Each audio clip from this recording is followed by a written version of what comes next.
نحمده ونصلي على رسوله الكريم اما بعد فاعوذ بالله من الشیطان الرجیم بسم اللہ الرحمن الرحیم۔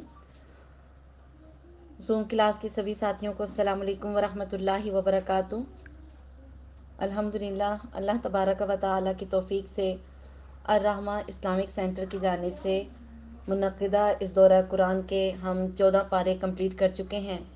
آج انشاءاللہ تبارک و تعالی ہم پارہ نمبر 15 سے آغاز کریں گے۔ اس دعا کے ساتھ آغاز کرتی ہوں کہ اللہ تبارک و تعالی ہمارے سینوں کو اسلام کے لیے کھول دیں، ہم جو کچھ بھی پڑھیں سیکھیں سمجھیں اس پر عمل پیرا ہو سکیں۔ ہمیں اللہ تعالی ہمارے والدین کے لیے صدقہ جاریہ بنا دیں اور ہمارے بچوں کو ہمارے لیے صدقہ جاریہ بنا دیں، آمین۔ آج ہم انشاءاللہ تعالی سورہ بنی اسرائیل پڑھیں گے۔ یہ مکی صورت ہے، اس کی 111 آیات ہیں اور 12 رکوع ہیں۔ اعوذ باللہ من الشیطان الرجیم۔ پاک ہے وہ اللہ جو اپنے بندوں کو رات ہی رات میں مسجد حرام سے مسجد اقصی تک لے گیا، جس کے آس پاس ہم نے برکت دے رکھی ہے، اس لیے کہ ہم نے اپنی قدرت کے بعض نمونے دکھائیں۔ یقیناً اللہ تعالیٰ ہی خوب سننے والا اور دیکھنے والا ہے۔ یہ اس سیر کا مقصد ہے، یعنی یہ جو اللہ تعالیٰ نے نبی کریم صلی اللہ علیہ وسلم کو ایک سیر کرائی۔ اس سورہ بنی اسرائیل کو سورہ اسراء بھی کہتے ہیں، ٹھیک ہے، کیونکہ اس میں نبی کریم صلی اللہ علیہ وآلہ وسلم کے اسراء یعنی رات کو مسجد اقصی لے جانے کا ذکر ہے۔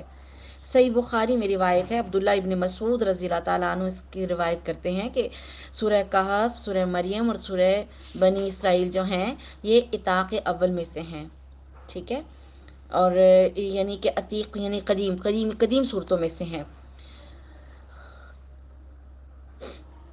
اور میرے تلاد ہیں، یعنی میرے تلاد سے مراد طالد کہتے ہیں قدیم مال کو، میرے قدیم مال میں سے، مطلب یہ کہ ان تین صورتوں میں، یہ صورتیں جو ہیں قدیم صورتیں ہیں جو مکے میں اول نازل ہوئی تھیں، جن میں ایک یہ سورہ بنی اسرائیل ایک ہے جن میں سے۔ اسراء کے معنی ہوتے ہیں رات کو لے جانا۔ آگے لیلن اس لیے ذکر کیا گیا تاکہ رات کی قلت واضح ہو جائے، یعنی رات کے کچھ حصے میں۔ اقصی دور کو کہتے ہیں بیت المقدس، جو القدس یا ایلیا اس کا قدیم نام ہے، اس شہر میں ہے اور فلسطین میں واقع ہے۔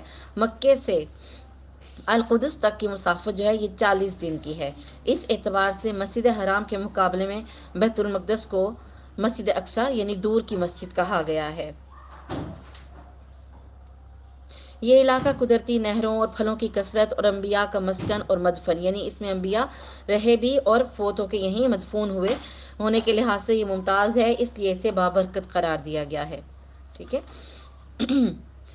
اور اس سیر کا مقصد کیا تھا کہ اللہ تعالیٰ نے کہا کہ ہم اپنے بندے کو عجائبات اور آیات کبریٰ دکھائیں، یعنی بڑی بڑی نشانیاں دکھائیں، جن میں سے ایک آیت اور معجزہ یہ سفر بھی ہے کہ اتنا لمبا سفر رات کے قلیل حصے میں طے ہو گیا۔ نبی کریم صلی اللہ علیہ وآلہ وسلم کو جو معراج ہوئی، یعنی آسمانوں پر لے جایا گیا، وہاں مختلف انبیاء آسمانوں پر ان سے ملاقات ہوئی، یعنی مختلف انبیاء سے مختلف آسمانوں پر ان سے ملاقات ہوئی، اور سدرۃ المنتہا جو عرش سے نیچے 7ویں آسمان پر ہے، اللہ تعالیٰ نے وحی کے ذریعے سے نماز اور دیگر بعض چیزیں عطا کیں، جس کی تفصیلات صحیح احادیث میں بیان ہوئی ہیں، اور صحابہ اور تابعین سے لے کر آج تک امت کے اکثر علماء فقہا اس بات کے قائل چلے آ رہے ہیں کہ یہ معراج جو ہے حالت بیداری میں ہوئی تھی۔ یہ خواب یا روحانی سیر یا مشاہدہ نہیں ہے، بلکہ عینی مشاہدہ ہے، اور جو اللہ نے اپنی قدرت کاملہ سے اپنے پیغمبر کو کرایا ہے۔ اس معراج کے 2 حصے ہیں۔ پہلا حصہ اسراء کہلاتا ہے، جس کا یہاں ذکر کیا گیا ہے، جو مسجد حرام سے لے کر مسجد اقصی تک اس کا سفر ہے۔ یہاں پہنچنے کے بعد نبی کریم صلی اللہ علیہ وآلہ وسلم نے تمام انبیاء کی امامت فرمائی بیت المقدس سے، اور پھر آپ کو آسمانوں پر لے جایا گیا۔ یہ اس سفر کا دوسرا حصہ ہے جسے معراج کہا جاتا ہے، اور اس کا کچھ حصہ جو کچھ ذکر ہے وہ سورہ نجم میں ارشاد کیا گیا ہے، اور باقی تفصیلات جو ہیں وہ احادیث میں بیان کی گئی ہیں۔ عام طور پر اس پورے سفر کو معراج سے ہی تعبیر کیا جاتا ہے۔ معراج سیڑھی کو کہتے ہیں۔ نبی کریم صلی اللہ علیہ وآلہ وسلم کی زبان مبارک سے نکلے ہوئے الفاظ عُرِجَ بی الی السماء یعنی مجھے آسمان پر لے جایا گیا سے ماخوذ ہے، کیونکہ اس سفر کا یہ دوسرا حصہ پہلے سے بھی زیادہ اہم اور عظیم الشان ہے، اس لیے معراج کا لفظ زیادہ مشہور ہو گیا۔ اس کی تاریخ یعنی سفر معراج کی تاریخ کا اختلاف ہے، صحیح ڈیٹ کسی کو بھی نہیں پتا کہ کس دن معراج ہوئی تھی، کس تاریخ کو ہوئی تھی۔ اسی لیے جو لوگ شب معراج مناتے ہیں وہ اس کی یاد میں یا کچھ بدعت انہوں نے ایجاد کی ہوئی ہے، تو اس کی اصل ڈیٹ وہ نہیں ہے جس کو وہ کہتے ہیں کہ معراج ہوئی تھی، ٹھیک ہے۔ 22 رجب یا رجب کے مہینے میں کوئی ڈیٹ بتاتے ہیں، تو احادیث میں ایسی کوئی ڈیٹ جو ہے وہ منقول نہیں ہے، لکھی بھی نہیں ہے، نقل نہیں کی گئی ہے۔ ہم نے موسیٰ کو کتاب دی اور اسے بنی اسرائیل کے لیے ہدایت بنا کر بھیجا کہ تم میرے سوا کسی کو اپنا کارساز نہ بنانا۔ اے ان لوگوں کی اولاد جنہیں ہم نے نوح کے ساتھ سوار کر دیا تھا، وہ ہمارا بڑا ہی شکر گزار بندہ تھا۔ اور یہ اللہ تعالیٰ ظاہر ہے ہمیں مخاطب کر رہے ہیں، کیونکہ ہم انہی لوگوں کی اولادیں ہیں جو نوح علیہ السلام کے ساتھ کشتی پہ سوار ہو گئے تھے۔ ہم نے بنی اسرائیل کے لیے اس کی کتاب میں صاف فیصلہ کر دیا تھا کہ تم زمین میں 2 بار فساد برپا کرو گے اور تم بڑی زبردست زیادتیاں کرو گے۔ ان دونوں وعدوں میں سے پہلے کے آتے ہی ہم نے تمہارے مقابلے پر اپنے بندے بھیج دیے جو بڑے ہی لڑاکے تھے، بس وہ تمہارے گھروں کے اندر تک پھیل گئے اور اللہ کا یہ وعدہ پورا ہونا ہی تھا۔ پھر ہم نے ان پر تمہارا غلبہ دے کر تمہارے دن پھیر دیے اور مال اور اولاد سے تمہاری مدد کی اور تمہیں بڑے جتھے والا بنا دیا۔ اگر تم نے اچھے کام کیے تو خود اپنے ہی فائدے کے لیے، اور اگر تم نے برائیاں کی تو بھی اپنے ہی لیے۔ پھر جب دوسرے وعدے کا وقت آیا تو ہم نے دوسرے بندوں کو بھی بھیج دیا تاکہ وہ تمہارے چہرے بگاڑ دیں اور پہلی دفعہ کی طرح پھر اسی مسجد میں گھس جائیں اور جس جس چیز پر قابو پائیں توڑ پھوڑ کر جڑ سے اکھاڑ دیں۔ امید ہے کہ تمہارا رب تم پر رحم کرے، ہاں اگر تم پھر بھی وہی کرنے لگے تو ہم پھر دوبارہ ایسا ہی کریں گے، اور ہم نے منکروں کا قید خانہ جہنم کو بنا رکھا ہے۔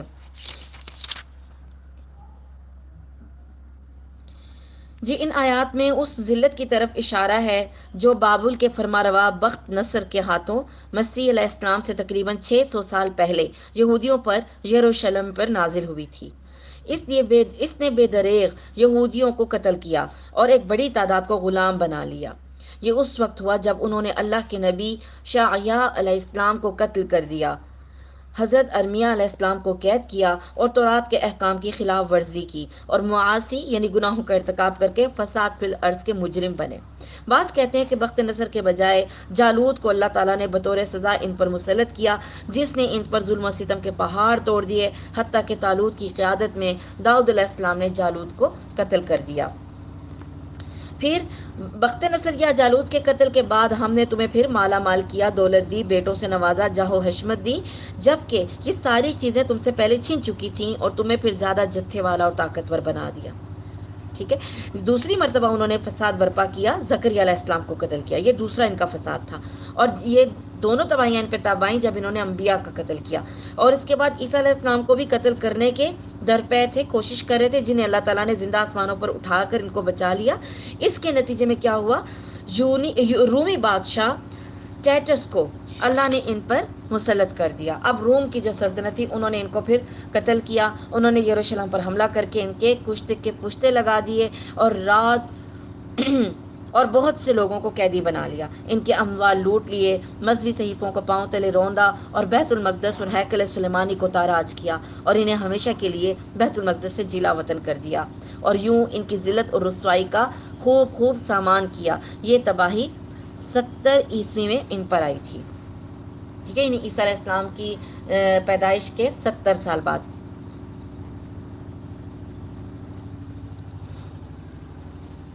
جی اس کی اگلی آیت، آیت نمبر 9، یقین یہ قرآن وہ راستہ دکھاتا ہے جو بہت ہی سیدھا ہے، اور ایمان والوں کو جو نیک اعمال کرتے ہیں اس بات کی خوشخبری دیتا ہے کہ ان کے لیے بہت بڑا اجر ہے۔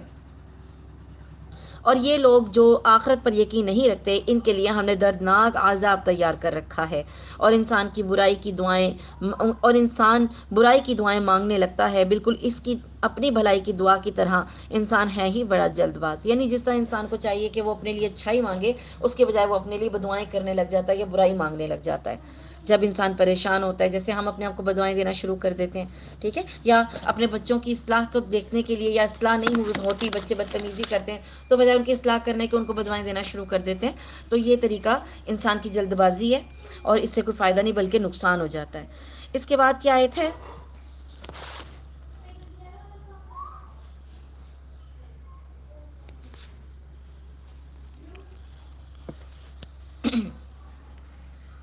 اور انسان برائی کی دعائیں مانگنے لگتا ہے۔ اس کے بعد کی آیت ہے آیت نمبر 10، آیت نمبر 11، رات کی نشانی کو تو ہم نے بے نور کر دیا ہے اور دن کی نشانی کو روشن بنایا ہے تاکہ تم اپنے رب کا فضل تلاش کر سکو، اور اس لیے بھی کہ برسوں کا شمار یعنی سالوں کا شمار حساب معلوم کر سکو، اور ہر چیز کو ہم نے خوب تفصیل سے بیان فرما دیا ہے۔ ہم نے ہر انسان کی برائی بھلائی کو اس کے گلے لگا لیا ہے، اور بروز قیامت ہم ان کے سامنے اس کا نام اعمال نکالیں گے جسے وہ اپنے اوپر کھلا ہوا پا لے گا۔ لے خود ہی اپنی کتاب خود پڑھ لے، آج تو آپ ہی اپنا خود حساب لینے کو کافی ہے، اور راہ راست حاصل کر لے، اور وہ خود اپنے ہی بھلے کے لیے راہ یافتہ ہوتا ہے، اور جو بھٹک جائے اس کا بوجھ اسی کے اوپر ہے، کوئی بوجھ والا کسی اور کا بوجھ اپنے اوپر نہ لا دے گا، اور ہماری سنت نہیں کہ رسول بھیجنے سے پہلے ہی عذاب کرنے لگیں، اور جب ہم کسی بستی کی ہلاکت کا ارادہ کر لیتے ہیں تو وہاں کے خوشحال لوگوں کو کچھ حکم دیتے ہیں، وہ اس بستی میں کھلی نافرمانی کرنے لگتے ہیں تو ان پر عذاب کی بات ثابت ہو جاتی ہے، اور پھر ہم اس کو تباہ اور برباد کر دیتے ہیں۔ ہم نے نوح کے بعد بھی بہت سی قومیں ہلاک کیں، اور تیرا رب اپنے بندوں کے گناہوں سے کافی خبردار ہے اور خوب دیکھنے بھالنے والا ہے۔ جس کا ارادہ صرف اس جلدی والی دنیا یعنی فوری دنیا کا ہی ہو، اسے ہم یہاں جس قدر اس کے لیے چاہیں سر دست دے دیتے ہیں، بالآخر ان کے لیے ہم جہنم مقرر کر دیتے ہیں جہاں وہ برے حالوں دھتکارا ہوا داخل ہوگا۔ اور جس کا ارادہ آخرت کا ہو اور جیسی کوشش اس کے لیے ہونی چاہیے وہ کرتا ہو اور با ایمان بھی ہو، بس یہی لوگ ہیں جن کی کوشش کی اللہ کے ہاں پوری قدردانی کی جائے گی۔ ہر ایک کو ہم باہم پہنچائے جاتے ہیں، انہیں بھی اور انہیں بھی تیرے پروردگار کے انعامات میں سے تیرے پروردگار کی بخشش رکی ہوئی نہیں ہے۔ دیکھ لے کہ ان میں ہر ایک پر ہم نے کس طرح فضیلت دے رکھی ہے، اور آخرت و درجوں میں اور بھی بڑھ کر ہے، اور فضیلت کے اعتبار سے بھی بہت بڑی ہے۔ اللہ کے ساتھ کسی اور کو معبود نہ ٹھہراؤ کہ آخرش تو برے حالوں بے کس ہو کر بیٹھ رہے گا، اور تیرا پروردگار صاف صاف حکم دے چکا ہے کہ تم اس کے سوا کسی اور کی عبادت نہ کرنا، اور ماں باپ کے ساتھ احسان کرنا۔ اگر تیری موجودگی میں ان میں سے ایک یا یہ دونوں بڑھاپے کو پہنچ جائیں تو ان کے آگے اف تک نہ کہنا، نہ انہیں ڈانٹ ڈپٹ کرنا، بلکہ ان کے ساتھ ادب اور احترام سے بات چیت کرنا، اور عاجزی اور محبت کے ساتھ ان کے سامنے تواضع کا بازو پست رکھے رکھنا، اور دعا کرتے رہنا، اے میرے پروردگار ان پر ویسا ہی رحم کر جیسا انہوں نے میرے بچپن میں میری پرورش کی ہے۔ جو کچھ تمہارے دلوں میں ہے اسے تمہارا رب بخوبی جانتا ہے۔ اگر تم نیک ہو تو وہ تو رجوع کرنے والوں کو بخشنے والا ہے، اور رشتہ داروں کا اور مسکینوں کا اور مسافروں کا حق ادا کرتے رہو، اور اسراف اور بے جا خرچ سے بچو۔ بے جا خرچ کرنے والے شیطان کے بھائی ہیں، اور شیطان اپنے پروردگار کا بڑا ہی ناشکرا ہے۔ اگر تجھے ان سے منہ پھیر لینا پڑے اپنے رب کی اس رحمت کی جستجو میں جس کی امید رکھتا ہے، تو بھی تجھے چاہیے کہ عمدگی اور نرمی سے انہیں سمجھا دے۔ اپنا ہاتھ اپنی گردن سے بندھا ہوا نہ رکھ، یعنی کنجوس نہ ہو جاؤ، اس کا یہ مطلب ہے، جس کو ہم انگلش میں کہتے ہیں کلوز فسٹڈ پرسن، کنجوس، کہ اپنا ہاتھ اپنی گردن سے نہ باندھ لے اور نہ بالکل ہی اس کو چھوڑ دے، کھلا چھوڑ دے کہ پھر ملامت کیا ہوا درماندہ بیٹھ جائے، یعنی نہ ہی اتنا زیادہ خرچ کریں کہ پھر خود محتاج ہو کر بیٹھ جائے، بلکہ کیا ہے، درمیانہ راستہ اختیار کرنا ہے۔ یقیناً تیرا رب جس کے لیے چاہے روزی کشادہ کر دیتا ہے اور جس کے لیے چاہے تنگ کرتا ہے، یقیناً وہ اپنے بندوں سے باخبر اور خوب دیکھنے والا ہے۔ اور مفلسی کے خوف سے اپنی اولاد کو نہ مار ڈالو، ان کو اور تم کو ہم ہی روزی دیتے ہیں، یقیناً کہ ان کا قتل کرنا کبیرہ گناہ ہے۔ جیسے آج بچے زیادہ ہو جاتے ہیں، 3 4 بچے ہو جاتے ہیں تو مائیں جا کے ان کو ختم کروا دیتی ہیں، یہ قتل ہے، اس کی سزا ملے گی، ٹھیک ہے۔ جب ہمیں یہ بات یاد رکھنی چاہیے کہ جب زندہ گاڑی ہوئی لڑکی سے اللہ تعالیٰ قیامت کے دن پوچھے گا بتا تو کس جرم میں ماری گئی، تو ان بچوں سے بھی پوچھا جائے گا۔ اگر یہ بچے فوت ہو جاتے ہیں ماں کے پیٹ کے اندر تو اس وقت ماں کو جنت کی بشارت دی جاتی ہے اس کے صبر پر۔ اگر اللہ کی طرف سے فوت ہو جاتے ہیں یا مس کیریجز ہو جاتے ہیں تو یہ بچے بھی اپنی ماؤں کو جنت میں لے کے جائیں گے۔ تو سوچیں اگر یہ بچے جنت میں لے جانے کا سبب بنتے ہیں، اور اگر ہم ان کو آنے سے پہلے، دنیا میں آنے سے پہلے خود مار دیتے ہیں، کچھ دوائیاں کھا لیتے ہیں، کچھ آلے اوزار استعمال کر کے، یا کچھ میڈیسن لے کے، یا جان بوجھ کے وزن اٹھا کے، یا گھر کے گھریلو نسخے ٹوٹ کے، کاڑھے پی کر کہ کسی کو پتہ نہیں چلے گا، تو اللہ کا حکم ہوا، اللہ کو پتہ ہے، آپ اس حکم کو توڑنے جا رہے ہیں، اس کی ناشکری کرنے جا رہے ہیں، اس کو قتل کرنے جا رہے ہیں، اللہ کو یہ بھی پتہ ہے۔ آپ سارے جہان سے چھپا سکتے ہیں، اللہ سے نہیں چھپا سکتے، تو یہ قتل ہے، اس کی سزا ملے گی، ٹھیک ہے۔ پھر اس کے بعد ساتھ ہی کیا کہا، خبردار زنا کے قریب بھی نہ پھٹکنا کیونکہ وہ بے حیائی کا کام ہے اور بہت ہی بری راہ ہے۔ اور کسی جان کو جس کا مارنا اللہ نے حرام کر دیا ہے ہرگز قتل نہ کرنا، کیونکہ زنا کے بعد لازمی بات ہے اگر پریگنینسی ہوتی ہے تو اس بچے کو مار دیا جاتا ہے، تو زنا کے حکم کے فوراً بعد کہا کہ کسی جان کو جس کا اللہ نے مارنا حرام کیا ہرگز ناحق قتل نہ کرنا، ٹھیک ہے؟ اور جو شخص مظلوم ہونے کی صورت میں مار ڈالا جائے، عام لوگ بھی، کوئی بندہ ایسا ہے جو بے وجہ قتل کیا گیا ہے، مظلوم ہے، مار ڈالا جائے، ہم نے اس کے وارث کو طاقت دے رکھی ہے، بس اسے چاہیے کہ مار ڈالنے میں زیادتی نہ کرے، بے شک وہ مدد کیا گیا ہے، اور یتیم کے مال کے قریب بھی نہ جاؤ سوائے اس طریقے کے جو بہت ہی بہتر ہو، یہاں تک کہ وہ اپنی بلوغت کو پہنچ جائے، اور وعدے پورے کرو کیونکہ قول و قرار کے بارے میں پوچھا جائے گا، اور جب ناپنے لگو تو پھر بھرپور پیمانے سے ناپو اور سیدھی ترازو سے تولہ کرو، یہی بہتر ہے اور انجام کے لحاظ سے بھی بہت اچھا ہے، جس بات کی تجھے خبر ہی نہ ہو اس کے پیچھے مت جاؤ، کیونکہ کان اور آنکھ اور دل ایسی چیزیں ہیں کہ جن کے بارے میں ہر ایک کے بارے ان تینوں میں سے ہر ایک کے لیے پوچھ گچھ کی جائے گی، اللہ پوچھے گا۔ اور زمین میں اکڑ کر نہ چل، نہ تو زمین کو پھاڑ سکتا ہے اور نہ لمبائی میں پہاڑوں کو پہنچ سکتا ہے، ان سب کاموں کی برائی تیرے رب کے نزدیک سخت ناپسند ہے۔ یہ بھی اسی وحی کی ہے، یہ من جملہ اس وحی کی ہے کہ جو تیرے جانب تیرے رب نے حکمت سے اتاری ہے، تو اللہ کے ساتھ کسی اور کو معبود نہ بنانا کہ ملامت خوردہ اور راندہ درگاہ ہو کر دوزخ میں ڈال دیا جائے گا۔ کیا بیٹوں کے لیے تو اللہ نے تمہیں چھانٹ لیا اور خود اپنے لیے فرشتوں کو لڑکیاں بنا لیں، بے شک تم بہت ہی بڑا بول رہے ہو۔ مشرکین مکہ کہتے تھے کہ فرشتے اللہ کی بیٹی ہیں، نعوذ باللہ، اور اپنے لیے بیٹیوں کو بالکل بھی پسند نہیں کرتے تھے، اگر بیٹیاں ہو جاتی تھی تو ان کو زندہ زمین میں دفن کر دیتے تھے، تو اللہ تعالیٰ نے کہا اپنے لیے تو تمہیں بیٹیاں پسند نہیں ہیں اور فرشتوں کو میری بیٹیاں کہتے ہو، نعوذ باللہ۔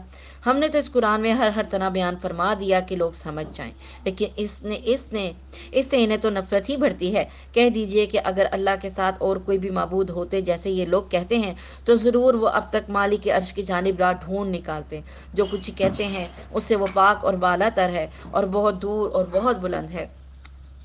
ساتوں آسمان اور زمین اور جو بھی ان میں ہیں اسی کی تسبیح کر رہے ہیں، ایسی کوئی چیز نہیں جو اسے پاکیزگی اور تعریف کے ساتھ یاد نہ کرتی ہو۔ ہاں یہ صحیح ہے کہ تمہیں اس کی تسبیح سمجھ نہیں آتی، اور وہ بڑا بردبار اور بخشنے والا ہے۔ تو جب قرآن پڑھتا ہے تو ہم تیرے اور ان لوگوں کے درمیان جو آخرت پر یقین نہیں رکھتے ایک پوشیدہ حجاب ڈال دیتے ہیں، اور ان کے دلوں پر ہم نے پردے ڈال دیے ہیں کہ وہ اسے سمجھیں، اور ان کے کانوں میں بوجھ ہے، اور جب تو صرف اللہ ہی کا ذکر اس کی توحید کے ساتھ اس میں کرتا ہے، اس قرآن میں کرتا ہے، تو وہ روگردانی کرتے ہیں اور پیٹ پھیر کر بھاگ کھڑے ہوتے ہیں۔ جس غرض سے وہ لوگ اسے سنتے ہیں ان کی نیتوں سے ہم خوب آگاہ ہیں، جب یہ آپ کی طرف کان لگائے ہوئے ہوتے ہیں تب بھی، اور جب یہ مشورے کرتے ہیں تب بھی، جب کہ ظالم کہتے ہیں کہ تم اس کی تابعداری میں لگے ہوئے ہو جن پر جادو کر دیا گیا ہے۔ دیکھیں تو صحیح آپ کے لیے یہ کیا کیا مثالیں بیان کرتے ہیں، بس وہ بہک رہے ہیں۔ اب تو راہ پانا ان کے بس میں نہیں رہا، یعنی مشرکین مکہ ایک رائے پہ قائم ہی نہیں رہتے تھے۔ ایک ہی شخص ہیں نبی کریم صلی اللہ علیہ وسلم، ایک ہی ہیں، اور ایک ہی انسان کو کبھی شاعر کہتے ہیں، کبھی جادوگر کہتے ہیں، کبھی دیوانہ کہتے ہیں، ٹھیک ہے؟ ایک ہی شخص ایٹ اے ٹائم تین باتیں اس کے لیے کیسے ہم کہہ سکتے ہیں، ٹھیک ہے؟ انہوں نے کہا کہ جب ہم ہڈیاں اور مٹی ہو کر ریزہ ریزہ ہو جائیں گے تو کیا ہم از سے نو پیدا کر کے پھر دوبارہ اٹھا کھڑے کر دیے جائیں گے؟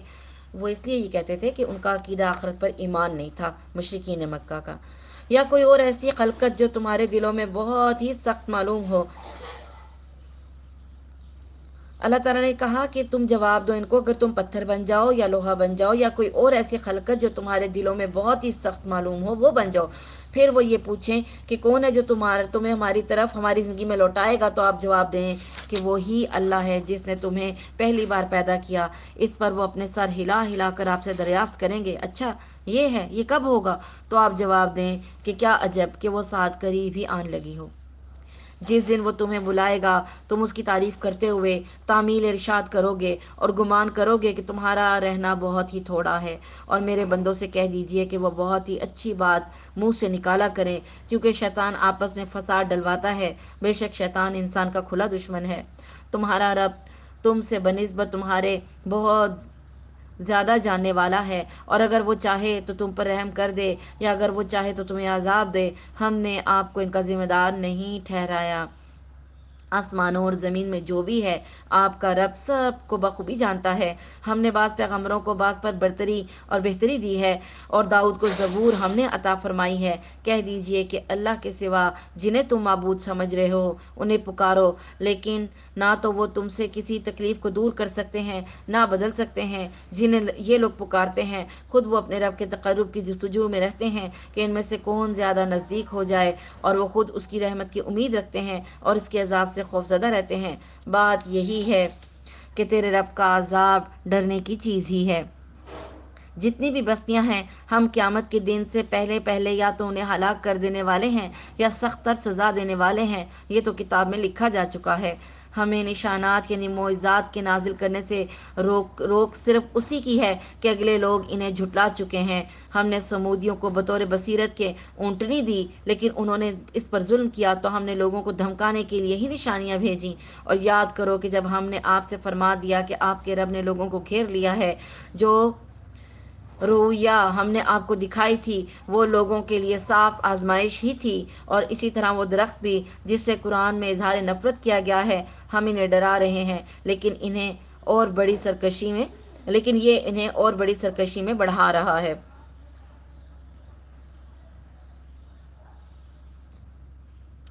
صحابہ تابعین نے رویا سے مراد معراج کا واقعہ لیا ہے، ٹھیک ہے۔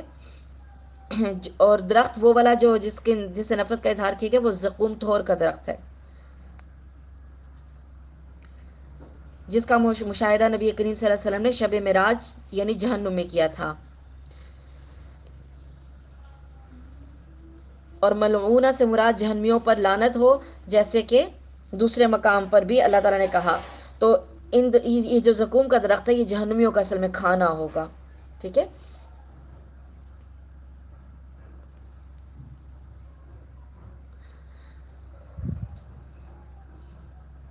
جب ہم نے فرشتوں کو حکم دیا کہ آدم کو سجدہ کرو تو ابلیس کے سوا سب نے کیا۔ اس نے کہا کیا میں اسے سجدہ کروں جسے تو نے مٹی سے پیدا کیا؟ اچھا دیکھ لے، اسے تو نے مجھ پر بزرگی تو دی ہے، لیکن اگر مجھے بھی قیامت تک تو نے ڈھیل دی تو میں اس کی اولاد کو سوائے بہت تھوڑوں کے اپنے بس میں کر لوں گا۔ یعنی وہ تھوڑے سے ہوں گے جو میرے بس میں نہیں ہوں گے۔ شیطان نے یہ دعویٰ کیا تھا، زیادہ تر آدم علیہ السلام کی اولاد کو میں اپنے بس میں کر لوں گا۔ ارشاد ہوا، اللہ تعالیٰ نے اس کو کہا جا، ان میں سے جو بھی تیرا تابعدار ہو جائے تمہاری اور ان سب کی سزا جہنم ہے، اور پورا پورا بدلہ ہے۔ ان میں سے تو جسے تو چاہے اپنی آواز سے بہکا سکے بہکا لے، اور ان پر اپنے سوار اور پیادے چڑھا لا، اور ان کے مال اور اولاد میں سے اپنا بھی ساجھا لگا لے، اور انہیں جھوٹے وعدے دے لے۔ ان سے جتنے بھی وعدے شیطان کے ہوتے ہیں سب کے سب نیرا فریب ہوتے ہیں۔ میرے سچے بندوں پر تیرا کوئی قابو نہیں اور تیرا کوئی بس نہیں چلے گا۔ تیرا رب کارساز کافی ہے۔ تمہارا پروردگار وہ ہے جو تمہارے لیے دریا میں کشتیاں چلاتا ہے تاکہ تم اس کا فضل تلاش کرو، اور وہ تمہارے اوپر بہت ہی مہربان ہے۔ اور سمندروں میں مصیبت پہنچتے ہی جنہیں تم پکارتے تھے سب گم ہو جاتے ہیں، صرف وہی اللہ باقی رہ جاتا ہے۔ پھر جب وہ تمہیں خشکی کی طرف بچا لاتا ہے تو تم منہ پھیر لیتے ہو، اور انسان بڑا ہی ناشکرا ہے۔ تو کیا تم اس سے بے خوف ہو گئے ہو کہ تمہیں خشکی کی طرف لے جا کر زمین میں دھسا دے، یا تم پر پتھروں کی آندھی بھیج دے، پھر تم اپنے لیے کسی نگہبان کو نہ پا سکو؟ کیا تم اس بات سے بے خوف ہو گئے ہو کہ اللہ تعالیٰ پر تمہیں دوبارہ دریا کے سفر میں لے آئے، اور تم پر تیز اور تند ہواؤں کے جھونکے بھیج دے، اور تمہارے کفر کے باعث تمہیں ڈبو دے؟ پھر تم اپنے لیے ہم پر اس کا دعویٰ کرنے والے کسی کو بھی نہ پاؤ گے۔ یقیناً ہم نے اولاد آدم کو بڑی عزت دی، اور انہیں خشکی اور تری کی سواریاں دیں، اور انہیں پاکیزہ چیزوں کی روزیاں دیں، اور بہت سی مخلوق پر انہیں فضیلت عطا فرمائی۔ جس دن ہم پر ہر جماعت کو اس کی پیشوا سمیت بلائیں گے، بس جس کا نامہ اعمال اس کے دائیں ہاتھ میں دے دیا گیا وہ تو شوق سے اپنا نامہ اعمال پڑھیں گے، اور دھاگے برابر بھی ان پر ظلم نہ کیا جائے گا۔ اور جو کوئی اس جہان میں اندھا رہا وہ آخرت میں بھی اندھا اور راستے سے بہت ہی بھٹکا ہوا رہے گا۔ یہ لوگ آپ کو اس وحی سے جو ہم نے آپ پر اتاری ہے بہکانا چاہتے ہیں کہ آپ اس کے سوا کچھ اور ہی ہمارے نام سے گھڑ گھڑا لائیں۔ تب تو آپ کو یہ لوگ اپنا ولی اور دوست بنا لیتے ہیں۔ اگر ہم آپ کو ثابت قدم نہ رکھتے تو بہت ممکن تھا کہ ان کی طرف قدرے قلیل مائل ہو ہی جاتے، پھر تو ہم بھی آپ کو دوہرا عذاب دنیا کا کرتے اور دوہرا ہی موت کا۔ پھر آپ تو اپنے لیے ہمارے مقابلے میں کسی کو بھی مددگار نہ پاتے۔ یہ تو آپ کے قدم اس سرزمین سے اکھاڑنے ہی لگے تھے کہ آپ کو اس سے نکال دیں، پھر یہ بھی آپ کے بعد بہت ہی کم ٹھہر پاتے۔ ایسا ہی دستور ان کا تھا جو آپ سے پہلے رسول ہم نے بھیجے، اور آپ ہمارے دستور میں کبھی رد و بدل نہیں پائیں گے۔ نماز کو قائم کریں، آفتاب ڈھلنے سے لے کر رات کی تاریکی تک، اور فجر کا قرآن پڑھنا بھی یقیناً فجر کے وقت کا قرآن پڑھنا حاضر کیا گیا ہے۔ یعنی فجر کے وقت فرشتوں کی ڈیوٹی چینج ہوتی ہے نا، تو اس لیے جب اس وقت قرآن پاک پڑھا جاتا ہے تو فرشتے گواہیاں لے کر جاتے ہیں۔ رات کے کچھ حصے میں تہجد کی نماز میں قرآن کی تلاوت کریں۔ یہ زیادہ اس لیے ہے کہ عنقریب آپ کا رب آپ کو مقام محمود میں کھڑا کرے گا، اور دعا کریں کہ اے میرے پروردگار، مجھے جہاں لے جا اچھی طرح لے جا، اور جہاں سے نکال اچھی طرح نکال، اور میرے لیے اپنے پاس سے غلبہ اور امداد مقرر فرما، اور اعلان کر دے کہ حق آ چکا اور باطل نابود ہو گیا، یقیناً باطل تو مٹ جانے کے لیے ہے۔ یہ قرآن جو ہم نازل کر رہے ہیں مومنوں کے لیے تو سراسر شفا اور رحمت ہے۔ ہاں، ظالموں کو سوائے نقصان کے اور کوئی زیادتی نہیں ہوتی، اور انسان پر جب ہم اپنا انعام کرتے ہیں تو وہ منہ موڑ لیتا ہے اور کروٹ بدل لیتا ہے، اور جب اسے کوئی تکلیف پہنچتی ہے تو وہ مایوس ہو جاتا ہے۔ کہہ دیجئے کہ ہر شخص اپنے طریقے پر عامل ہے، جو پوری ہدایت کے راستے پر ہیں، انہیں تمہارا رب ہی بخوبی جاننے والا ہے۔ اور یہ لوگ آپ سے روح کی بابت سوال کرتے ہیں، آپ جواب دے دیجئے کہ روح میرے رب کے حکم سے ہے، اور تمہیں بہت ہی کم علم دیا گیا ہے، اور اگر ہم چاہیں تو وہی آپ کی طرف ہم نے جو اتاری ہے وہ سب سلب کر لیں، پھر آپ کو اس کے لیے ہمارے مقابلے میں کوئی حمایتی میسر نہ آ سکے سوائے آپ کے رب کی رحمت کے، یقیناً آپ پر اس کا بڑا ہی فضل ہے۔ کہہ دیجئے کہ اگر تمام انسان اور کل جنات مل کر اس قرآن کے مثل لانا چاہیں تو ان میں سے اس کے مثل لانا ناممکن ہے، گو وہ آپس میں ایک دوسرے کے مددگار بھی بن جائیں۔ ہم نے تو اس قرآن میں لوگوں کے سمجھنے کے لیے ہر طرح سے تمام مثالیں بیان کر دی ہیں، مگر اکثر لوگ انکار کرتے ہیں، انکار سے باز نہیں آتے۔ انہوں نے کہا، ہم آپ پر ہرگز ایمان نہیں لائیں گے تا وقت یہ کہ آپ ہمارے لیے زمین میں کوئی چشمہ نہ جاری کر دیں، یا خود آپ ہی کے لیے کوئی باغ ہو جو کھجوروں اور انگوروں کا ہو، اور اس کے درمیان آپ بہت سی نہریں جاری کر دکھائیں، یا آپ آسمان کو ہم پر ٹکڑے ٹکڑے لا کر گرا دیں جیسے کہ آپ کا گمان ہے، یا آپ خود اللہ تعالیٰ کو اور فرشتوں کو ہمارے سامنے لا کھڑا کریں، یا آپ کے لیے اپنے لیے کوئی سونے کا گھر ہو جائے، یا آپ آسمان پر چڑھ جائیں، اور ہم تو آپ کے چڑھ جانے کا بھی اس وقت تک ہرگز یقین نہیں کریں گے جب تک کہ آپ ہم پر کوئی کتاب نہ اتار لائیں جسے ہم خود پڑھ لیں۔ آپ جواب دے دیں کہ میرا پروردگار پاک ہے، میں تو صرف ایک انسان ہوں جو رسول بنایا گیا ہوں۔ لوگوں کے پاس ہدایت پہنچ چکنے کے بعد ایمان سے روکنے والی صرف یہی چیز رہی کہ انہوں نے کہا، کیا اللہ نے ایک ہی انسان کو رسول بنا کر بھیجا؟ آپ کہہ دیں کہ اگر زمین میں فرشتے چلتے پھرتے اور رہتے بستے ہوتے تو ہم بھی ان کے پاس کسی آسمانی فرشتے کو ہی رسول بنا کر بھیجتے۔ کہہ دیجئے، میرے اور تمہارے درمیان اللہ تعالیٰ کا گواہ ہونا کافی ہے، وہ اپنے بندوں سے خوب آگاہ ہے اور بخوبی دیکھنے والا ہے۔ اللہ جس کی رہنمائی کرے وہ تو ہدایت یافتہ ہے، اور جسے وہ راہ سے بھٹکا دے ناممکن ہے کہ تو اس کا مددگار اللہ کے سوا کسی اور کو پائے۔ ایسے لوگوں کا ہم روز قیامت اوندھے منہ حشر کریں گے، در حال یہ کہ وہ اندھے گونگے اور بہرے ہوں گے، ان کا ٹھکانہ جہنم ہوگا، جب کبھی وہ جہنم بجھنے لگے گی ہم اسے اور بھڑکا دیں گے۔ یہ سب ہماری آیتوں سے کفر کرنے اور اس کہنے کا بدلہ ہے کہ کیا ہم ہڈیاں اور ریزے ریزے ہو جائیں گے پھر ہم نئی پیدائش پہ اٹھا کھڑے کیے جائیں گے۔ کیا انہوں نے اس بات پر نظر نہیں کی کہ جس اللہ نے زمین و آسمان کو پیدا کیا ہے وہ ان جیسوں کی پیدائش پر پورا قادر ہے، اسی نے ان کے لیے ایک ایسا وقت مقرر کر رکھا ہے جو شک و شبہ سے یکسر خالی ہے، لیکن ظالم لوگ انکار کیے بغیر رہتے ہی نہیں۔ کہہ دیجئے کہ اگر بالفرض تم میرے رب کی رحمتوں کے خزانوں کے مالک بن جاتے تو تم اس وقت بھی اس کے خرچ ہو جانے کے خوف سے اس کو روکے رکھتے، اور انسان ہے ہی تنگ دل۔ ہم نے موسیٰ کو 9 معجزے بالکل صاف صاف عطا فرمائے۔ تو خود ہی بنی اسرائیل سے پوچھ لے کہ جب وہ ان کے پاس پہنچے تو فرعون بولا کہ اے موسیٰ، میرے خیال میں تو تجھ پر جادو کر دیا گیا ہے۔ موسیٰ نے جواب دیا کہ یہ تو تجھے علم ہو چکا ہے کہ آسمان و زمین کے پروردگار ہی نے یہ معجزے دکھائے سمجھانے کو نازل کیے ہیں۔ اے فرعون، میں تو سمجھ رہا ہوں کہ تو یقیناً برباد اور ہلاک کیا گیا ہے۔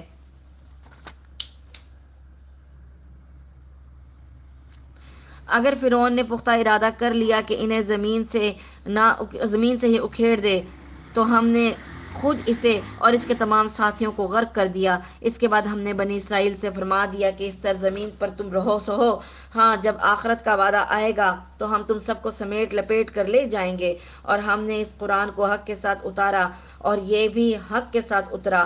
ہم نے آپ کو صرف خوشخبری سنانے والا اور ڈرانے والا بنا کر بھیجا ہے۔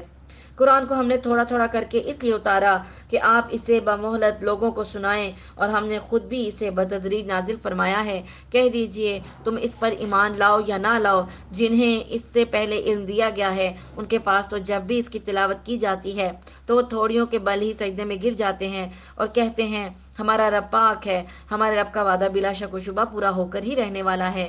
وہ اپنی ٹھوڑیوں کے بل روتے ہوئے سجدے میں گر پڑتے ہیں، اور یہ قرآن ان کی عاجزی اور خشوع اور خضوع کو بڑھا دیتا ہے۔ اور کہہ دیجئے کہ اللہ کو اللہ کہہ کر پکارو یا رحمان کہہ کر، جس نام سے بھی پکارو تمام اچھے نام اسی کے ہیں۔ نہ تو اپنی نماز بہت بلند آواز سے پڑھ اور نہ بالکل پوشیدہ، بلکہ اس کے درمیان کا راستہ تلاش کر۔ اور یہ کہہ دیجئے کہ تمام تعریفیں اللہ ہی کے لیے ہیں، جو نہ اولاد رکھتا ہے، نہ اپنی بادشاہت میں کسی کو شریک اور ساجھی رکھتا ہے، اور نہ وہ کمزور ہے کہ اسے کسی حمایتی کی ضرورت ہو، اور تو اس کی پوری پوری بڑائی بیان کرتا رہے۔ یہاں الحمدللہ ہماری سورہ بنی اسرائیل جو ہے کمپلیٹ ہوتی ہے۔ اب ہم سورہ کہف کا آغاز کریں گے۔ اعوذ باللہ من الشیطان الرجیم، بسم اللہ الرحمن الرحیم۔ سورہ کہف مکی ہے، اس میں 110 آیات ہیں اور 12 رکوع ہیں۔ تمام تعریفیں بھی اسی اللہ کے لیے سزاوار ہیں جس نے اپنے بندے پر یہ قرآن اتارا اور اس میں کوئی کسر باقی نہ چھوڑی، بلکہ ہر طرح سے ٹھیک ٹھاک رکھا تاکہ اپنے پاس کی سخت سزا سے ہوشیار کر دے اور ایمان لانے اور نیک عمل کرنے والوں کو خوشخبریاں سنا دے کہ ان کے لیے بہترین بدلہ ہے جس میں وہ ہمیشہ ہمیشہ رہیں گے، اور ان لوگوں کو بھی ڈرا دے کہ جو کہتے ہیں کہ اللہ تعالیٰ اولاد رکھتا ہے، در حقیقت نہ تو انہیں خود اس کا علم ہے اور نہ ان کے باپ دادوں کو۔ یہ تہمت بہت بری ہے جو ان کے منہ سے نکل رہی ہے، اور وہ نرا جھوٹ بک رہے ہیں۔ پس اگر یہ لوگ اس بات پر ایمان نہ لائیں تو کیا آپ ان کے پیچھے اسی رنج میں اپنی جان ہلاک کر ڈالیں گے؟ روئے زمین پر جو کچھ ہے ہم نے اسے زمین کی رونق کا باعث بنایا ہے، ہم انہیں آزما لیں کہ ان میں سے کون نیک اعمال والا ہے۔ اس پر جو کچھ ہے ہم نے اسے ایک ہموار صاف میدان کر ڈالنے والے ہیں۔ کیا تو اپنے خیال میں غار اور کتبے والوں کو ہماری نشانیوں میں سے کوئی عجیب نشانی سمجھ رہا ہے؟ ان چند نوجوانوں نے جب غار میں پناہ لی تو دعا کی کہ اے ہمارے پروردگار، ہمیں اپنے پاس سے رحمت عطا فرما، ہمارے کام میں ہمارے لیے راہیابی کو آسان کر دے۔ پھر ہم نے ان کے کانوں پر گنتی کے کئی سال تک اسی غار میں پردے ڈال دیے۔ پھر ہم نے انہیں اٹھا کھڑا کیا۔ ہم یہ معلوم کر لیں کہ دونوں گروہ میں سے اس انتہائی مدت کو جو انہوں نے گزاری ہے کس نے زیادہ یاد رکھی۔ ہم ان کا صحیح واقعہ تیرے سامنے بیان فرما رہے ہیں۔ یہ چند نوجوان تھے آپ جو اپنے رب پر ایمان لے آئے تھے، ہم نے ان کی ہدایت میں ترقی دی تھی، ہم نے ان کے دل مضبوط کر دیے تھے، جب کہ یہ اٹھ کھڑے ہوئے اور کہنے لگے ہمارا پروردگار تو وہی ہے جو آسمان اور زمین کا پروردگار ہے، ناممکن ہے کہ ہم اس کے سوا کسی اور معبود کو پکاریں، اگر ایسا کیا تو ہم نہایت ہی غلط بات کہی۔ یہ ہے ہماری قوم جس نے اس کے سوا اور معبود بنا رکھے ہیں، ان کی خدائی کی یہ کوئی صاف دلیل کیوں پیش نہیں کرتے؟ اللہ پر جھوٹ افطرا باندھنے والے سے زیادہ ظالم کون ہے؟ جبکہ تم ان سے اور اللہ کے سوا ان کے اور معبودوں سے کنارہ کش ہو گئے تو اب تم کسی غار میں جا بیٹھو، تمہارا رب تم پر اپنی رحمت پھیلا دے گا اور تمہارے لیے تمہارے کام میں سہولت مہیا کر دے گا۔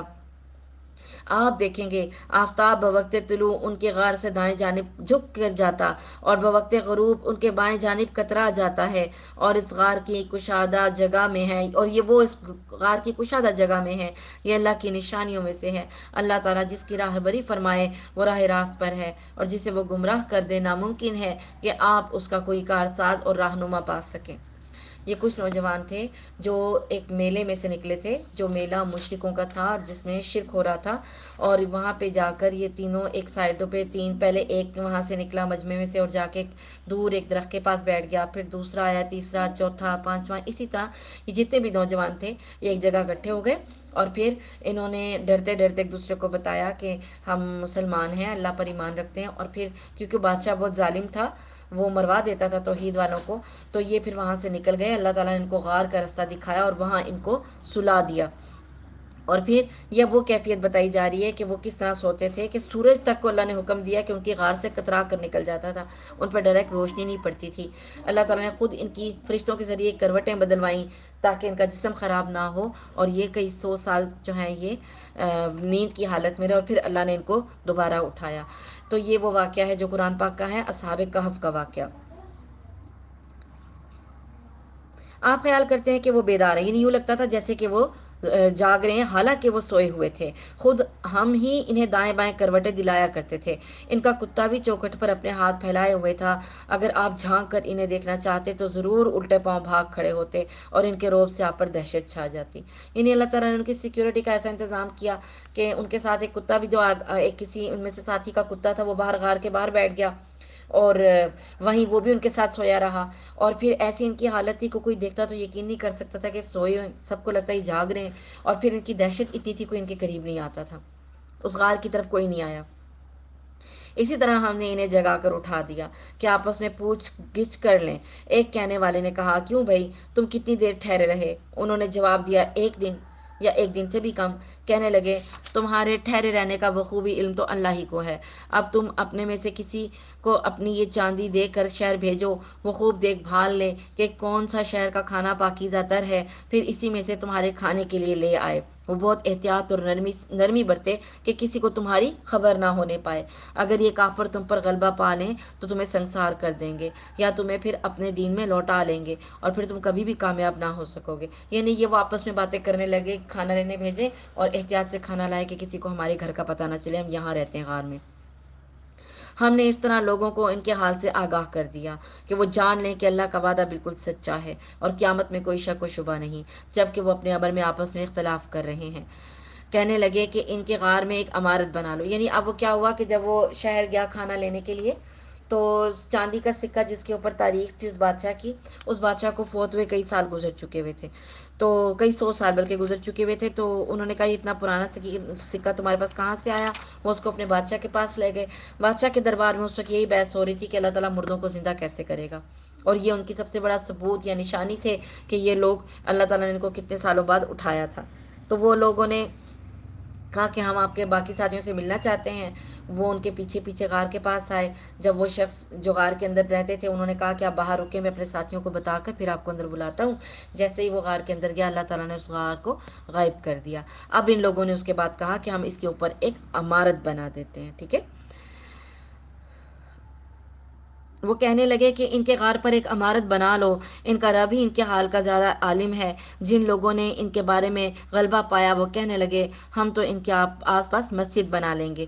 کچھ لوگ تو کہیں گے اصحاب کہف 3 تھے۔ یعنی اب اصل بات کیا ہے کہ وہ مشرک نہیں تھے، انہوں نے توحید کے لیے ہجرت کی اور اللہ تعالیٰ نے ان کو ایک نشانی بنایا۔ ان باتوں کو چھوڑ کر لوگ کس بحث میں پڑ جائیں گے کہ وہ 3 تھے، چوتھا ان کا کتا تھا، کچھ کہیں گے 5 تھے، چھٹا ان کا کتا تھا۔ غیب کی باتوں میں اٹکل کے تیر تکے چلاتے ہیں، کچھ کہیں گے کہ وہ 7 ہیں اور 8واں ان کا کتا ہے۔ آپ کہہ دیجئے، میرا پروردگار ان کی تعداد کو بخوبی جاننے والا ہے، انہیں بہت ہی کم لوگ جانتے ہیں۔ بس آپ ان کے مقدمے میں صرف سرسری گفتگو ہی کریں اور ان میں سے کسی سے اس کے بارے میں پوچھ گچھ بھی نہ کریں۔ ہرگز ہرگز کسی کام پر یوں نہ کہنا کہ میں اسے کل کروں گا، مگر ساتھ ہی انشاءاللہ کہہ لینا۔ جب بھی بھولے اپنے پروردگار کی یاد کر لیا کرنا اور کہتے رہنا کہ مجھے پوری امید ہے کہ میرا رب مجھے اس سے بھی زیادہ ہدایت کے قریب کی بات کی راہبری کرے گا۔ وہ لوگ اپنے غار میں 300 سال رہے اور 9 سال اور زیادہ گزارے۔ آپ کہہ دیں، یعنی یہ کل تقریباً 309 سال بنتے ہیں، اور آپ کہہ دیں کہ اللہ ہی کو ان کے ٹھہرنے کی مدت کا بخوبی علم ہے۔ آسمانوں اور زمینوں کا غیب صرف اسی کو حاصل ہے، اور وہ کیا ہی اچھا دیکھنے اور سننے والا ہے۔ سوائے اللہ کے ان کا کوئی مددگار نہیں، اللہ تعالیٰ اپنے حکم پر کسی کو شریک نہیں کرتا۔ تیری جانب جو تیرے رب کی کتاب وحی کی گئی ہے اسے پڑھتا رہ، ان کی باتوں کا کوئی بدلنے والا نہیں، تو اس کے سوا ہرگز ہرگز کوئی جاہ پناہ نہیں پائے گا۔ اور اپنے آپ کو انہی کے ساتھ رکھا کر جو اپنے پروردگار کو صبح و شام پکارتے ہیں اور اسی کے چہرے کے ارادے رکھتے ہیں اور رضامندی چاہتے ہیں۔ خبردار تیری نگاہیں ان سے نہ ہٹنے پائیں کہ دنیوی زندگی کے ٹھاٹھ کے ارادے میں لگ جا۔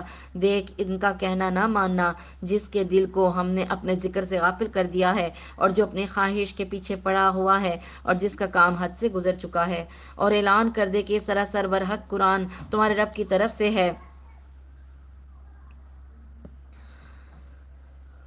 اب جو چاہے ایمان لائے اور جو چاہے کفر کرے، ظالموں کے لیے ہم نے وہ آگ تیار کر رکھی ہے جس کی قناتیں انہیں گھیر لیں گی۔ اگر وہ فریاد رسی چاہیں گے تو ان کی فریاد رسی اس پانی سے کی جائے گی جو تیل کی تلچھٹ جیسا ہوگا، جو چہرے بھون دے گا، اور بڑا ہی برا پانی ہے اور بڑی ہی بری آرام گاہ ہے جو وہ دوزخ ہے۔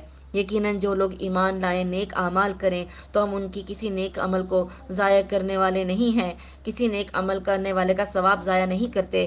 ان کے لیے ہمیشگی والی جنتیں ہیں جن کے نیچے نہریں جاری ہوں گی، وہاں یہ سونے کے کنگن پہنائے جائیں گے اور سبز رنگ کے نرم اور باریک اور موٹے ریشم کے لباس پہنیں گے، وہاں تختوں کے اوپر تلے تکیے لگے ہوئے ہوں گے۔ کیا خوب بدلہ ہے اور کس قدر عمدہ آرام گاہ ہے۔ اور انہیں ان دو شخصوں کی مثال بھی سنا دو، جن میں سے ایک کو ہم نے وہ دو باغ انگوروں کے دے رکھے تھے، اور جنہیں کھجوروں کے درختوں سے ہم نے گھیر رکھا تھا، اور دونوں کے درمیان کھیتی لگا رکھی تھی۔ وہ دونوں باغ اپنا اپنا پھل خوب لائے اور ان میں کسی طرح کی کمی نہ کی۔ ہم نے ان باغوں کے درمیان نہر جاری کر رکھی تھی، الغرض ان کے پاس میوے تھے۔ ایک دن ان سے باتوں ہی باتوں میں اس نے اپنے ساتھی سے کہا، میں تجھ سے زیادہ مالدار ہوں اور جتھے کے اعتبار سے بھی زیادہ مضبوط ہوں۔ اور یہ اپنے باغ میں گیا اور تھا اپنی جان پر ظلم کرنے والا، کہنے لگا کہ میں خیال نہیں کرتا کہ کسی وقت بھی یہ برباد ہو جائے گا، اور نہ میں قیامت کو قائم ہونے والی خیال کرتا ہوں۔ اگر بالفرض میں اپنے رب کی طرف لوٹایا بھی گیا تو یقیناً میں اس لوٹنے کی جگہ اس سے بھی زیادہ بہتر پاؤں گا۔ کیونکہ یہ انسان کی نیچر ہے کہ جب اس کو کوئی نعمت ملتی ہے تو وہ اپنے آپ کو ڈیزرونگ سمجھنے لگ جاتا ہے نا۔ تو اس نے بھی یہ سوچا کہ یہ دنیا میں جہاں مجھے اتنی نعمتیں ملی ہیں، آخرت اگر ہے بھی تو اس میں بھی مجھے پھر اس سے زیادہ ہی بہتر ملے گا۔ اس کے ساتھی نے اس سے باتیں کرتے ہوئے کہا کہ کیا تو اس معبود سے کفر کرتا ہے جس نے تجھے مٹی سے پیدا کیا، پھر نطفے سے، پھر تجھے پورا آدمی بنا دیا؟ لیکن میں تو عقیدہ رکھتا ہوں کہ وہی اللہ میرا پروردگار ہے، میں اپنے رب کے ساتھ کسی کو شریک نہیں کروں گا۔ تو نے اپنے باغ میں جاتے وقت کیوں نہ کہا کہ اگر اللہ کا چاہا ہونے والا ہے، کوئی طاقت نہیں مگر اللہ کی مدد سے۔ اگر تو مجھے مال و اولاد میں اپنے سے کم دیکھ رہا ہے، بہت ممکن ہے کہ میرا رب مجھے تیرے اس باغ سے بھی بہتر دے اور اس پر آسمانی عذاب بھیج دے تو یہ چٹیل اور چکنا میدان ہو جائے۔ یعنی اس کا دوسرا ساتھی نیک تھا، اس نے اس کو سمجھانے کی کوشش کی، یہ بددعا نہیں تھی، اس کو سمجھایا کہ اگر تو ایسی ناشکری کرے گا تو ہو سکتا ہے اللہ ناراض ہو جائے، یا اس کا پانی نیچے اتر جائے اور تیرے بس میں نہ رہے کہ تو اسے ڈھونڈ لائے۔ اور اس کے سارے پھل گھیر لیے گئے، بس وہ اپنے اس خرچ پر جو اس نے اس پر کیا تھا ہاتھ ملنے لگا، اور وہ باغ تو اوندھا الٹا پڑا تھا، اور وہ شخص یہ کہہ رہا تھا، کاش میں اپنے رب کے ساتھ کسی کو بھی شریک نہ کرتا۔ اس کی حمایت میں کوئی جماعت نہ اٹھی کہ اللہ سے اس کا کوئی بچاؤ کرتی، اور نہ وہ خود ہی بدلنے والا بن سکا۔ یہیں سے ثابت ہے کہ اختیارات اللہ برحق کے لیے ہیں، وہ ثواب دینے اور انجام کے اعتبار سے بہت ہی بہتر ہے۔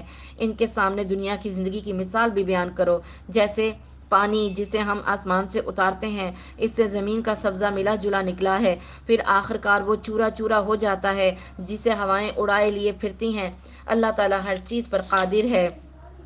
مال و اولاد تو دنیا کی ہی زینت ہیں، اور ہاں البتہ باقی رہنے والی نیکیاں تیرے رب کے نزدیک عذر و ثواب اور آئندہ کی اچھی توقع کی بہت ہی بہتر ہیں۔ اور جس دن ہم پہاڑوں کو چلائیں گے اور زمین کو تو صاف کھلی ہوئی دیکھے گا، اور تمام لوگوں کو ہم اکٹھا کریں گے اور ان میں سے ایک کو بھی باقی نہ چھوڑیں گے، اور سب کے سب تیرے رب کے سامنے صف بستہ حاضر کیے جائیں گے۔ یقیناً تم ہمارے پاس اسی طرح آئے جس طرح ہم نے تمہیں پہلی مرتبہ پیدا کیا تھا، لیکن تم تو اسی خیال میں رہے کہ ہم ہرگز تمہارے لیے کوئی وعدے کا وقت مقرر کریں گے بھی نہیں، اور نامہ اعمال سامنے رکھ دیے جائیں گے۔ بس تو دیکھے گا گنہگار اس کی تحریر سے خوفزدہ ہو رہے ہوں گے اور کہہ رہے ہوں گے، ہائے ہماری خرابی کی کیسی کتاب ہے جس نے کوئی چھوٹا بڑا بغیر گھیرے کے باقی ہی نہ چھوڑا، اور جو کچھ انہوں نے کیا تھا سب موجود پائیں گے، اور تیرا رب کسی پر ظلم و ستم نہ کرے گا۔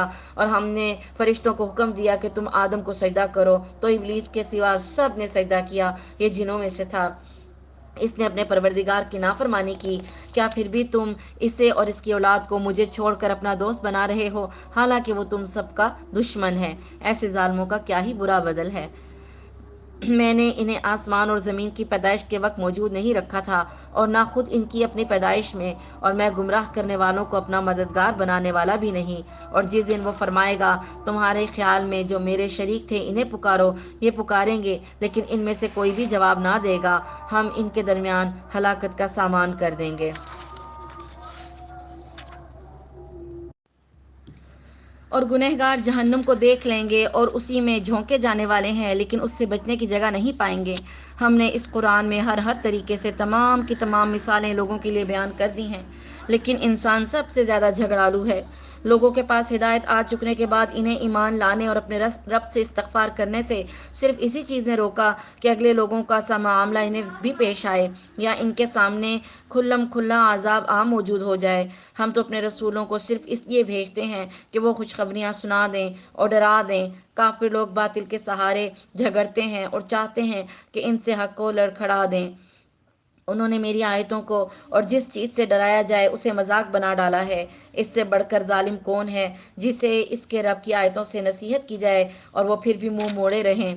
جو کچھ اس کے ہاتھوں نے آگے بھیج رکھا ہے اسے بھول جائے۔ بے شک ہم نے ان کے دلوں پر پردے ڈال دیے ہیں کہ وہ اسے نہ سمجھیں، اور ان کے کانوں میں گرانی ہے، گو تو انہیں ہدایت کی طرف بلاتا رہے لیکن یہ بھی کبھی ہدایت نہیں پاتے۔ تیرا پروردگار بہت ہی بخشش والا اور مہربانی والا ہے۔ وہ اگر ان کے اعمال کی سزا میں پکڑے تو بے شک انہیں جلد ہی عذاب کر دے، لیکن ان کے لیے ایک وعدے کی گھڑی مقرر ہے جسے وہ سرکنے کی جگہ ہرگز نہیں پائیں گے۔ یہ ہیں وہ بستیاں جنہیں ہم نے ان کے مظالم کی بنا پر غارت کر دیا، اور ان کی تباہی کی بھی ہم نے ایک میعاد مقرر کر رکھی تھی۔ جبکہ موسیٰ نے اپنے نوجوان سے کہا کہ میں تو چلتا ہی رہوں گا یہاں تک کہ وہ دو دریاؤں کے سنگم پر پہنچوں، خواہ مجھے سالہ سال چلنا پڑے۔ یہ دونوں دریا کے سنگم پر پہنچے، وہاں اپنی مچھلی بھول گئے، جس نے دریا میں سرنگ بنا کر اپنا راستہ بنا لیا۔ جب یہ دونوں وہاں سے آگے بڑھے تو موسیٰ نے اپنے نوجوان سے کہا، لا ہمارا کھانا دے، ہمیں تو اپنے اس سفر سے سخت تکلیف اٹھانی پڑی۔ انہوں نے جواب دیا کہ آپ نے دیکھا بھی، جب کہ ہم پتھر سے ٹیک لگا کر آرام کر رہے تھے وہیں میں مچھلی بھول گیا تھا۔ دراصل شیطان نے ہی مجھے بھلا دیا کہ میں آپ سے اس کا ذکر کروں۔ اس مچھلی نے ایک انوکھے طور پر دریا میں اپنا راستہ بنا لیا تھا۔ موسیٰ علیہ السلام نے کہا، یہی تھا جس کی ہم تلاش میں تھے۔ چنانچہ وہیں سے اپنے قدموں کے نشان ڈھونڈتے ہوئے واپس لوٹے۔ پس ہمارے بندوں میں سے ایک بندے کو پایا جسے ہم نے اپنی خاص رحمت عطا فرما رکھی تھی اور اسے اپنے سے خاص علم دے رکھا تھا۔ اس سے موسیٰ نے کہا کہ میں آپ کی تابعداری کروں، کیا آپ مجھے اس نیک علم کو سکھا دیں جو آپ کو سکھایا گیا ہے؟ یہ واقعہ جو ہے یہ خضر علیہ السلام کا واقعہ ہے۔ موسیٰ علیہ السلام خضر علیہ السلام سے ملنے جا رہے تھے اور ان کے ساتھ ان کے شاگرد یوشع بن نون ساتھ تھے، اور ان کو راستے کی نشانی بتائی گئی تھی کہ اس وقت تک سفر کرنا ہے جب دریا میں مچھلی تیر کر ایک راستہ بنا لے۔ لیکن موسیٰ علیہ السلام ایک جگہ پر آرام فرما رہے تھے تو یوشع بن نون اس وقت جو تھے وہ دیکھ رہے تھے کہ مچھلی پانی میں چلی گئی، لیکن انہوں نے کہا جب جاگیں گے تو میں ان کو بتا دوں گا، لیکن جب جاگے تو بھول گئے اور سفر آگے کا طے کر لیا۔ ٹھیک ہے، اور یہ ایک خاص سفر تھا جو خضر علیہ السلام سے کچھ علم سیکھنے کے لیے جا رہے تھے، جو علم ان کو اللہ تعالیٰ نے دیا تھا۔ تو موسیٰ علیہ السلام نے ہمت نہیں ہاری اور واپس پلٹے اور اسی جگہ پر دوبارہ وہاں سے اپنا سفر شروع کیا، اور جہاں مچھلی تیر کر گئی تھی وہاں پہ ان کو خضر علیہ السلام ملے۔ اب یہاں پہ چونکہ یہ شاگردی اختیار کرنے جا رہے تھے، سیکھنے جا رہے تھے، تو انہوں نے ان سے پوچھا کہ کیا میں آپ کے ساتھ رہ کر یہ علم سیکھ سکتا ہوں جو آپ کو اللہ تعالیٰ نے سکھایا ہے؟ اس سے موسیٰ نے کہا کہ میں آپ کی تابعداری کروں، کیا آپ مجھے اس نیک علم کو سکھا دیں جو آپ کو سکھایا گیا ہے؟ اس نے کہا، یعنی خضر علیہ السلام نے کہا، آپ میرے ساتھ ہرگز صبر نہیں کر سکتے، اور جس چیز کو آپ نے اپنے علم میں نہ لیا ہو اس پر صبر کر بھی کیسے سکتے ہیں؟ ٹھیک ہے، موسیٰ علیہ السلام نے کہا، انشاءاللہ آپ مجھے صبر کرنے والا پائیں گے اور کسی بات میں بھی میں آپ کی نافرمانی نہیں کروں گا۔ اس نے کہا، اچھا، اگر آپ میرے ساتھ ہی چلنے پر اصرار کرتے ہیں تو یاد رکھیں کسی چیز کی نسبت مجھ سے کچھ سوال نہیں کرنا، پوچھنا نہیں، جب تک کہ میں خود آپ کو نہ بتا دوں، اس کی نسبت کوئی تذکرہ نہ کر دوں۔ پھر وہ دونوں چلے یہاں تک کہ کشتی میں سوار ہو گئے تو اس نے کشتی کے تختے توڑ دیے۔ موسیٰ نے کہا، کیا آپ اسے توڑ رہے ہیں تاکہ کشتی والوں کو ڈبو دیں؟ یہ تو آپ نے بڑی خطرناک بات کر دی۔ اس نے جواب دیا کہ میں نے تو پہلے ہی تجھ سے کہہ دیا تھا کہ تو میرے ساتھ ہرگز صبر نہ کر سکے گا۔ موسیٰ علیہ السلام نے کہا، میری بھول پر مجھے نہ پکڑیے اور مجھے اپنے کام میں تنگی میں نہ ڈالیے۔ پھر دونوں چلے یہاں تک کہ ایک لڑکے کو پایا۔ تو خضر علیہ السلام نے کیا کیا، اس کو مار ڈالا، اور موسیٰ علیہ السلام نے کہا، یہ آپ نے کیا کیا؟ آپ نے ایک پاک جان کو بغیر کسی جان کے عوض مار ڈالا، بے شک آپ نے تو بڑی ہی ناپسندیدہ حرکت کی ہے۔ جی، خضر علیہ السلام اور موسیٰ علیہ السلام کا یہ واقعہ بھی جاری ہے۔ یہاں 15واں پارہ کمپلیٹ ہو گیا ہے۔ انشاءاللہ تبارک و تعالی کل ہم 16ویں پارے سے اس واقعے کو دوبارہ پڑھیں گے اور ڈیٹیل سے مکمل پڑھیں گے۔ اللہ تعالیٰ سے دعا ہے کہ جو کچھ بھی ہم پڑھیں سیکھیں سمجھیں اس پر عمل کر سکیں۔ اللہ تعالیٰ ہمارے سینوں کو اسلام کے لیے کھول دیں، ہمیں ہمارے والدین کے لیے صدقہ جاریہ بنا دیں، ہمارے بچوں کو ہمارے لیے صدقہ جاریہ بنا دیں۔ تقبل منا انک انت السمیع العلیم، سبحانک رب العزة عما یصفون وسلام علی المرسلین والحمد للہ رب العالمین۔ السلام علیکم ورحمۃ اللہ وبرکاتہ۔